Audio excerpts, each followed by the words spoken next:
Hi guys! Good morning! Itong video na to, ito yung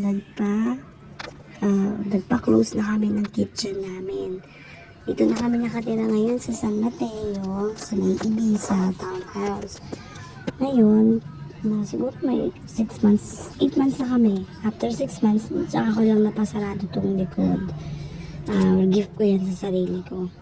Pinasara ko na yung likod na naka almost 40k din na ako niyan, kasama materials tsaka mga labor, kasama lahat 40,000 na ang nagastos ko.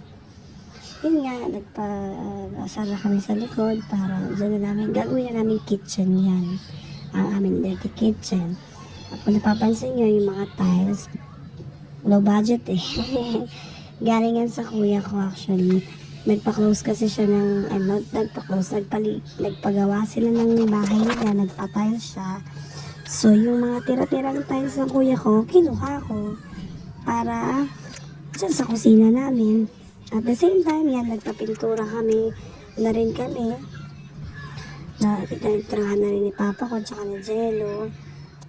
Nakakita kami ng murang pintura lang dito lang sa Ibiza, sa village, may nagbebenta. So, binili ko na. Napinturahan na namin yung harap, yung likod, tsaka yung harapan. Actually, second pintura na namin yung sa loob Yun lang. Ayan, nagawa na siya. After 7 days, I think, nagawa na rin siya. Yun lang yung kusina namin. At least, inshallah, sa susunod, mapagawa ko din yung harapan. Pasarado na rin, magkaroon na kayo ng gate, ganun. Diba? At yan yung aming binibing maganda, si Micaela ang premature, ang pinakamaliit na bata sa balat ng lupa. Masaya na siya kasi maluwag na yung bahay namin maluwag na yung sala, takbuhan niya.